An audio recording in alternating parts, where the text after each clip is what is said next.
କେମିତି ଅଛନ୍ତି?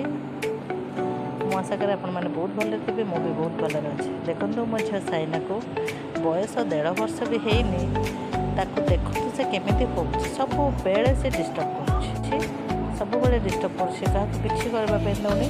ଠାକୁର ପୂଜା କଲେ ଲେଟା ଆଣିକି ତଳେ ଲୁଚାଇ ଦେଉଛି, କେତେବେଳେ ଫୁଲ ଲୁଚାଇ ଦେଉଛି, କେତେବେଳେ ଧୂପକାଠି ବୁଲେଇ ଦେଉଛି, ହୁଳହୁଳି କେମିତି ପକାଉଛି ଦେଖନ୍ତୁ। ସେ ବୋଉଙ୍କୁ ସବୁବେଳେ ଡିଷ୍ଟର୍ବ କରୁଛି। ସାଙ୍ଗମାନେ ସେ କେମିତି ଚନ୍ଦନ ଲଗାଉଛି ଦେଖନ୍ତୁ ସାଙ୍ଗମାନେ। ତାକୁ ସେ ସବୁଥିରେ ଜିଦି କରୁଛି ଆଜିକାଲି, ନଦେଲେ କାନ୍ଦିକି ପୁରା ଘର ପଟେଇ ଦେଉଛି ଦେଖନ୍ତୁ। ବୋଉ ଯୁଆଡ଼େ ସେ ସିଆଡ଼େ, ବୋଉ ଯେମିତି ଠାକୁର ପୂଜା କରିବେ, ଯେମିତି ଯୁଆଡ଼େ ହେବେ ସେ କହିବ ମୋତେ ଦିଅ, ମୁଁ ସେମିତି କରିବି, ନହେଲେ କାନ୍ଦିକି ପୁରା ଘର ପଟେଇ ଦେବ। ଦେଖନ୍ତୁ ଫେର ଚଢ଼ିଗଲେ, ଦେଖିଲା କାଳେ ବୋଉ କିଛି ଫୁଲ କି ଭୋଗ କି ଧୂପ କ'ଣ ରଖିଛି, ମୁଁ ସେଟାକୁ ଆଣିକି ଟାଣିବି। ସେ ଆଉ ଭାବୁନି ଯଦି ସେ ପଡ଼ିଯିବ ତାର ଅବସ୍ଥାଟା କ'ଣ ହେବ, କିନ୍ତୁ ନାହିଁ, ତାକୁ ସେ ଚନ୍ଦନ ପେଡ଼ିଟି ହିଁ ଦରକାର। ସେ ଏମିତି ହେଉଛି, ହୁଳହୁଳି ପକାଇ ଦେଉଛି, କେତେବେଳେ ମୁଣ୍ଡିଆ ମାରିଦେଉଛି। ଦେଖନ୍ତୁ ଫେର ଆସିଲେ ନେଲ୍ ପଲିସ୍ ଲଗାଉଛି। ଦେଖନ୍ତୁ ସାଙ୍ଗମାନେ ସେ କେମିତି ନେଲ୍ ପଲିସ୍ ଗୁଡ଼ା ବି ସେ କେମିତି ଆଣିକି ତାକୁ ଟପଉଛି। ନେଲ୍ ପଲିସ୍ ଲଗାଉଛି କେମିତି ଦେଖନ୍ତୁ, ଗୋଡ଼ରେ ଲଗେଇକି ଦେଖୁଛି ତାର ସେଇଟା ହେଲା କି ନାହିଁ।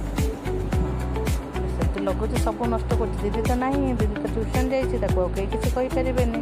ସେ ତା ମନ ଇଚ୍ଛା କାମ କରୁଛି। ଆଉ ପାଉଡ଼ର ଲଗାଉଛି ଦେଖନ୍ତୁ, ପାଉଡ଼ରକୁ ସେ କେମିତି ନଷ୍ଟ କରୁଛି ଦେଖନ୍ତୁ। ଅଧା ଜିନିଷ ସେ ପୁରା ଘରର ବର୍ବାଦ କରିକି ଛାଡ଼ି ଦେଉଛି।